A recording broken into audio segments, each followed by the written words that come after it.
नमस्कार प्रिय दर्शकों, आप सभी का हमारे YouTube चैनल पर हार्दिक स्वागत है। दोस्तों, आज है कामदा एकादशी 18 अप्रैल 2024 दिन गुरुवार। ये चैत्र मास की शुक्ल पक्ष की एकादशी है।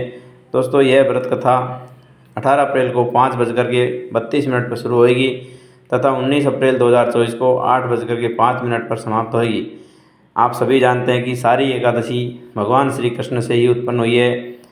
अर्जुन कहते हैं, हे प्रिय सखा श्री कृष्ण भगवान, हे कमल नयन, मैं आपको कोटि कोटि नमन करता हूँ।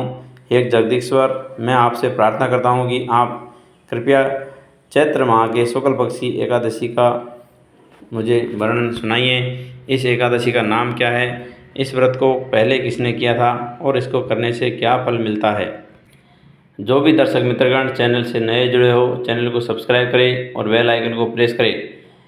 अब दोस्तों, वीडियो शुरू करता हूँ। श्री कृष्ण भगवान कहते हैं, हे अर्जुन, एक बार यही प्रश्न राजा दिलीप ने गुरु वशिष्ठ से किया था। वह वृतांत मैं तुमको सुनाता हूँ। राजा दिलीप ने गुरु वशिष्ठ से पूछा, हे गुरुदेव, चैत्र माह के शुक्ल पक्ष की एकादशी का नाम क्या है, उसमें किस देवता का पूजन किया जाता है, उनका क्या विधान है, कृपा करके मुझे बताइए। मुनि वशिष्ठ ने राजन को बताया, चैत्र माह के शुक्ल पक्ष की एकादशी का नाम कामदा एकादशी है। यह समस्त पापों को नष्ट करने वाली है। जैसे अग्नि काष्ठ को जलाकर राख कर देती है, वैसे ही कामदा एकादशी के पुण्य के प्रभाव से समस्त पाप नष्ट हो जाते हैं और तेजस्वी पुत्र की प्राप्ति भी होती है। इसके उपवास से मनुष्य निकृष्ट योनि से मुक्त हो जाता है और अंततः उसे स्वर्ग की प्राप्ति होती है। अतः मैं आपसे एकादशी का माध्यम सुनाता हूँ, सो आप ध्यानपूर्वक श्रवण करेंगे।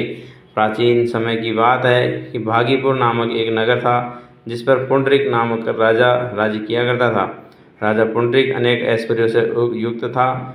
उसके राज्य में अनेक अप्सराएं, गंधर्व, किन्नर आदि वास करते थे। उसी नगर में ललित और ललिता नामक के दो गायन कलाकार विद्या के पारंगत रहते थे।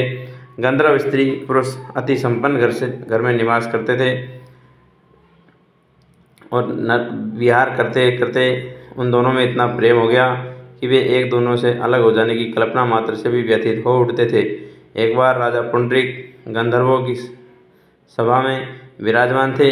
वहाँ गंधर्वों के साथ ललित भी गायन कर रहे थे। उस समय प्रियतमा ललिता वहाँ उपस्थित नहीं थी। गायन करते करते अचानक उसे उसका ख्याल आ गया, जिसके कारण वह अशुद्ध गायन करने लगा। नागराज करकोटक ने राजा पुंडरीक से उसकी शिकायत की। इस पर राजन को भयंकर क्रोध आया और उसने क्रोधवश ललित को श्राप दे डाला। अरे नीच, तू मेरे सामने गायन करते हुए एक स्त्री का स्मरण कर रहा है, इससे तू नरभक्षी असुर बनकर अपने कर्म का फल भोग। ललित गंधर्व उसी समय राजा पुंडरीक के श्राप के द्वारा एक भयंकर असुर में बदल गया। उसका मुख विकराल हो गया, उसके नेत्र सूर्य और चंद्र के समान प्रदीप्त होने लगे। मुख में से आग की भयंकर ज्वालाएं निकलने लगी। उसकी नाक पर्वत की कंदरा के समान विशाल हो गई और गर्दन पहाड़ के समान दिखाई देने लगी। उसकी भुजाएं 2-2 योजन लंबी हो गई। इस प्रकार उसका स्मरण 8 योजन का हो गया। इस तरह राक्षस बन जाने पर वह अनेक दुख भोगने लगा। अपने प्रियतम ललित का ऐसा हाल होने पर ललिता अथाह दुख से व्यथित हो उठी। वह अपने पति के उद्धार के लिए विचार करने लगी कि मैं कहाँ जाऊँ और क्या करूँ, किस जतन के प्रभाव से अपने पति को इस नरक तुल्य कष्ट से मुक्त कराऊं। राक्षस बना ललित घोर वनों में रहते हुए अनेक प्रकार के पाप करने लगा। उसकी स्त्री ललिता भी उसके पीछे पीछे जाती और उसकी हालत देखकर विलाप करने लगी। एक बार वह अपने पति के पीछे पीछे चलते हुए विंध्याचल पर्वत पर पहुंच गई। उस स्थान पर उसने श्रृंगी मुनि का आश्रम देखा। वह शीघ्रता से उस आश्रम में गई और मुनि के सामने हाथ जोड़कर दंडवत प्रणाम कर विनीत भाव से बोली, हे परमपिता परमात्मा, हे महर्षि, मैं वीर धनवा नामक गंधर्व की पुत्री ललिता हूँ। मेरा पति राजा पुंडरीक के श्राप से एक भयंकर असुर बन गया है। उससे मुझे अपार दुख हो रहा है।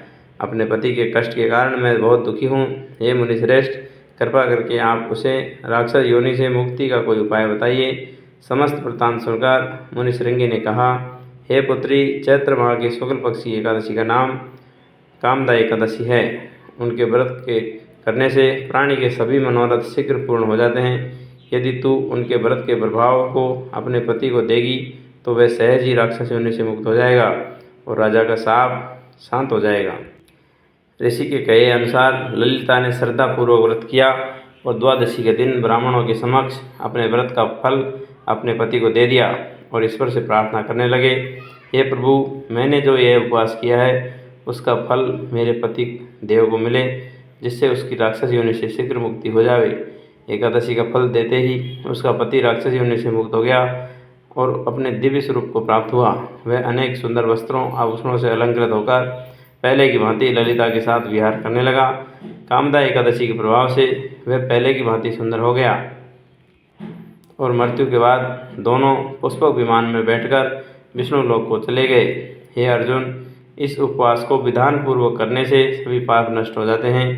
इस व्रत के पुण्य से मनुष्य रक्त बहाव के पाप और राक्षस योनि से मुक्ति पा जाते हैं। संसार में इससे उत्तम दूसरा कोई व्रत नहीं है। इसकी कथा व महात्म्य के श्रवण और पठन से अनंत फलों की प्राप्ति होती है। यह थी कामदा एकादशी की व्रत कथा।